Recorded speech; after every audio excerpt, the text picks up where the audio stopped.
Hey everybody, this is Josh with Late Start Piano. Today's video we're going to be talking about slash chords, what they are, and how to play them. So for us to even talk about slash chords, you first have to know about chords in their root position. So what is root position? Root position, if we take C major for example, we start on C, we play E, and we play G. That's C major in root position. We know it's in root position because we have the chord name on the bottom. So this is C major, and the note C is at the bottom. And then we have E and G at the top. If we take D major, D, F sharp, and A, this is a D major chord. We have the D on the bottom. Then we have the major third. And then we have that minor third from F sharp to A. Right? So we know that a major chord is made up of that major third from the root to the major third, and then from that middle note, in this case E to G, is a minor third. So it's a major third, minor third. So that's all a major chord is. Now that we know about major chords, now we can talk about slash chords in inversions. So all a slash chord is it's an inversion of the chord itself. It's also called a different way of voicing that chord as well. So we take that same C major, C, E, G. We already talked about how this is in root position. We can change up the order of these notes if we play E, G, and C. So now the E is at the bottom, the G is in the middle, and the C, that root note, is at the top. Still a C major because we're still using C, E, and G, but now the E is at the bottom, G in the middle, C at the top. And we can invert this one more time or have one more voicing of it, where G is at the bottom, C is in the middle, and E is at the top. This would be a second inversion C major. And then we get back to the root. Because we just have three notes, we can invert it three different ways. If we had a seventh chord, now we're using four notes. Now we can have four different voicings of it, just for your knowledge there as well. But slash chord is when we play the chord and it's inverted like this. So if you had a C over E, so if you've ever seen songbooks or some kind of lead chart or something like that, it'll have C and then it has a slash E.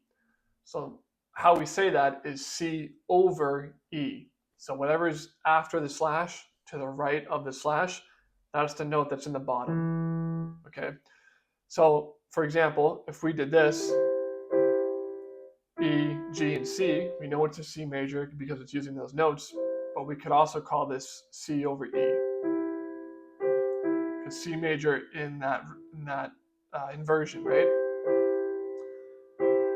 So we could call that C over E. We could also leave this C at the bottom as the roots, play it like a normal root position C major, C, E, G, but we can add the E down here. And that's the same thing. This would also be C slash or C over E.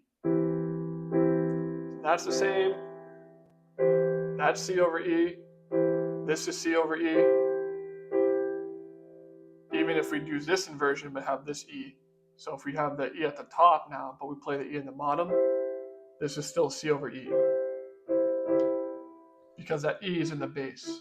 So that's really what's important. And that's for all chords, by the way. Whatever note is in the bass, it really changes the name of the chord itself because it has such a big effect on it. If we play C major, you can just listen to these ones. That doesn't sound like C major. We just added one note, right? How about an A?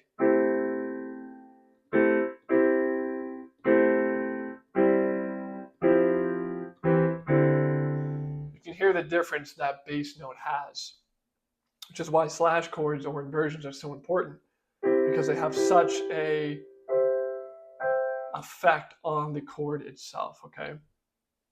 So that's a little bit about slash chords, and it works that way for any chord. It doesn't have to be C major. If we go back to our D major chord, this is D major in root position.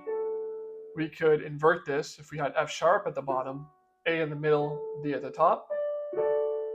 Or if we had A in the bottom, D in the middle, F sharp at the top. Back to the root position. So we could also do a first inversion. This would be D over F sharp, right? D over F sharp, D over F sharp. And of course, we could also do the A. Say we have D major, D, F sharp, and A. We could put A in the bass. And you can hear the different sound that that has.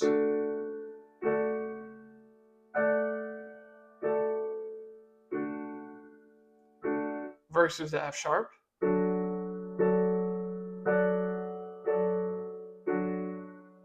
Versus just keeping D in the bass.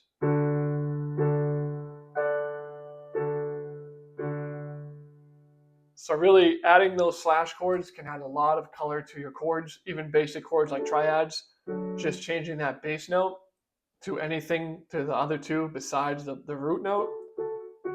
So the two top notes, move that to the bottom. Now you have a slash chord. Can add a lot of different color